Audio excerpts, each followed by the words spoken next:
Hello guys, welcome to our channel the Calcutta junction. আমি রিতম। আজকে আমার ইন্দোরের সেকেন্ড ডে।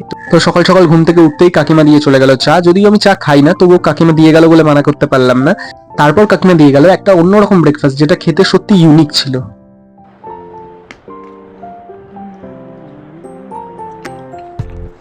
এটা বেশ ইউনিক খেতে।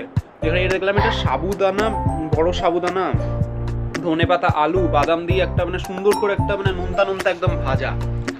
এটা আমি ভেবেছিলাম প্রথমে মিষ্টি কিছু একটা হবে হয়তো, সাবুদানা দিয়ে এরকম মানে মানে একটা ভাজা টাইপের, মানে পোলাও টাইপের বলা যেতে পারে। এটা আমি কখনো খাইনি, আমার কাছে এটা খুব ইউনিক লাগলো।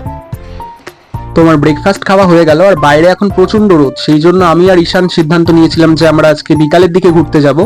তো আমার বন্ধু ঈশান এখনো ঘুমাচ্ছে, কারণ বেসিক্যালি ও তো নাইট শিফটে কাজ করে, তো ওর স্লিপিং সাইকেলটা একটু অন্যরকম। তারপর কাকিমা এসে বলে গেল আজকে লাঞ্চে একটা স্পেশাল আইটেম বানিয়েছে। তখন আমি তো লাঞ্চের অপেক্ষা করছি যে কি স্পেশাল আইটেম কাকিমা বানিয়েছে।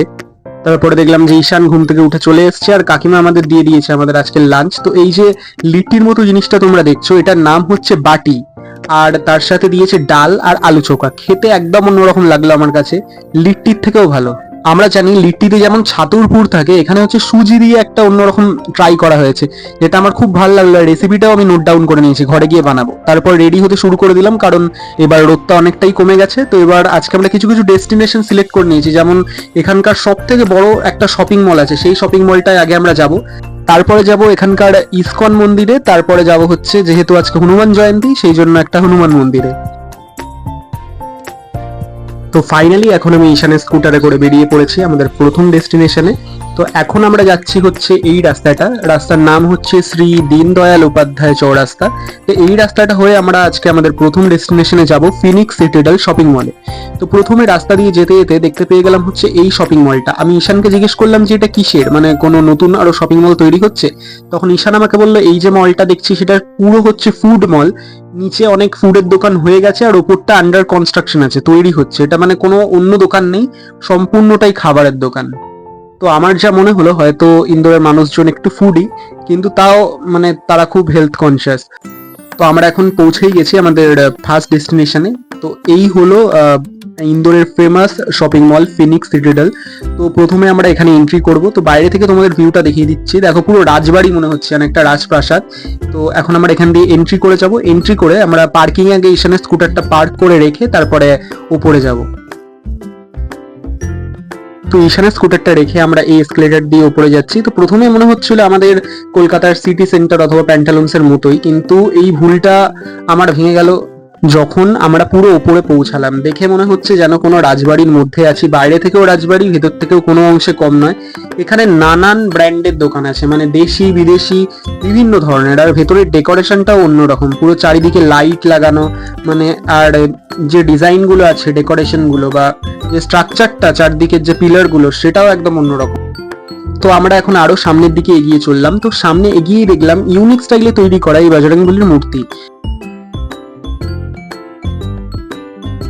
এই যে শপিং মলটা আছে, এটা যদি কেউ এসে ভাবে যে তাড়াতাড়ি করে আসবো, 30 মিনিটে ঘুরে শেষ করবো বা 20 মিনিটে, যাই হোক, কিন্তু মানে এত কম সময় এই শপিং মলটা ঘুরে শেষ করা যাবে না। মানে আমরাই এসছিলাম, আমাদেরই প্রায় মানে 1.5 ঘন্টা মতন লেগে গেছিল। কিন্তু পুরোটা তো ব্লগে যদি নিই, অনেকটাই ব্লগটা বড় হয়ে যাবে, তখন তোমাদের অনেকটাই বোরিং লাগবে। সেই জন্য আমি মেন জায়গাগুলো ক্যাপচার করার চেষ্টা করেছি। আর এখানে প্রত্যেকটা ফ্লোরে বিভিন্ন ইউনিক ধরনের সমস্ত মূর্তি আছে। তোমাদের আরো কিছুটা সামনে নিয়ে গিয়ে দেখানোর চেষ্টা করব।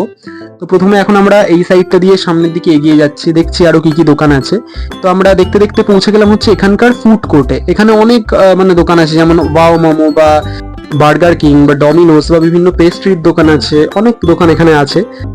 তারপর কিছুটা সামনে গিয়ে দেখলাম আইনক্স। মানে এই শপিং মল কোনো অংশে কম নয়, মানে তোমরা নর্মাল গ্রসারি স্টোর, তারপরে তোমরা নর্মাল জামা কাপড়ের দোকান বা সবকিছু পেয়ে যাচ্ছ, মানে কমপ্লিট প্যাকেজ একটা বলা যেতে পারে এই শপিং মলটা। এই শপিং মলে আমার দেখা সব থেকে ইউনিক মূর্তি হলো এইটা। তারপর এখান থেকে আমরা বেরিয়ে চললাম আমাদের পরবর্তী ডেস্টিনেশন ইসকন ইন্দোর। তো এই হলো ইন্দোরের ইসকন মন্দির। তো মন্দিরে এন্ট্রি করার আগে আমি ভালো করে ছবিটা তুলে নিলাম, কারণ এই প্রথমবার আমি কোনো ইসকন মন্দিরে এসেছি।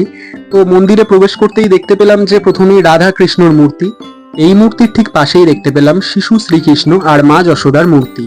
তো এই মন্দির থেকে বেরিয়ে এখন আমরা যাব হচ্ছে হনুমান মন্দিরে, যেহেতু আজকে হনুমান জয়ন্তী।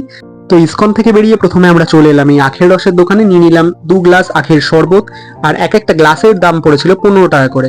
আর এখানে যে জিনিসটা আমার ইউনিক লাগলো সেটা হচ্ছে, যেহেতু এটা গরম বলেই আমার মনে হয় যে আমরা যে 2 গ্লাস শরবত নিয়েছিলাম তার প্রত্যেকটা গ্লাসে মানে কিছু বরফের কুচি ছিল, সেটা মনে হয় গরম বলেই আমার মনে হয়, কিন্তু খেতে কোনো অংশে কম লাগছিল না, বেশ ভালোই লাগছিল, ঠান্ডা ঠান্ডা। তো ফাইনালি এবার আমরা যাব হচ্ছে হনুমান মন্দিরে। তো এই যে রাস্তাটার মধ্যে দিয়ে আমরা এখন যাচ্ছি এটা হচ্ছে ওল্ড ইন্দোর, মানে আমি আমার বন্ধু ঈশানের বাড়ি যেখানে আছি সেটা হচ্ছে নিউ ইন্দোর, আর এটা হচ্ছে ওল্ড ইন্দোর। যেমনটা দেখতেই পাচ্ছ সব পুরনো পুরনো বিল্ডিং, রাস্তার দুধারে বাজার, তো এটা হচ্ছে ওল্ড ইন্দোর। তো ফাইনালি আমরা পৌঁছে গেলাম হচ্ছে হনুমান মন্দিরে। আর আজকে যেহেতু হনুমান জয়ন্তী, তো সেই কারণে যে এতটা মানে দর্শনার্থীর ভিড়, তো বাইরে এটা ভিড়, মানে ভেতরে আইডিয়া করতে পারছো তাহলে কতটা ভিড় হবে। তো এখানে ঈশানে স্কুটার পার্ক করে এবার আমরা নিয়ে নিলাম পূজার সামগ্রী, আর তারপর এন্ট্রি করে গেলাম লাইনের দিকে। লাইন এখন তুলনামূলক মানে এত যে লোক দেখছো এটা তুলনামূলক আমি বলবো কম, কারণ আমাকে ঈশান বলেছে এখানে নাকি সন্ধ্যের দিকে প্রচুর ভিড় হয়। তো এবার আর দেরি না করে আমরা এন্ট্রি গেটের দিকে চলে যাবো। তো এই হলো এন্ট্রি গেট, আর এখান দিয়ে আমরা এন্ট্রি করে গেলাম ভেতরে। আর তোমরা ভেতরটা দেখতেই পাচ্ছ যে এখনো সন্ধে হয়নি আর কত দর্শনার্থীর ভিড়। আর এখানে একটা জিনিস যেটা আমার ভালো লাগলো সেটা হলো এখানকার মন্দিরের ম্যানেজমেন্ট খুব ভালো, কারণ এখানে যেহেতু এখন গরমের সময়, তো প্রত্যেক দর্শনার্থী হয়তো অনেক দূর দূর থেকে এসছে, সেই জন্য দেখতে পেলাম যে কিছুটা দূরে দূরেই এখানে পানীয় জল দেওয়া হচ্ছে, শরবত দেওয়া হচ্ছে।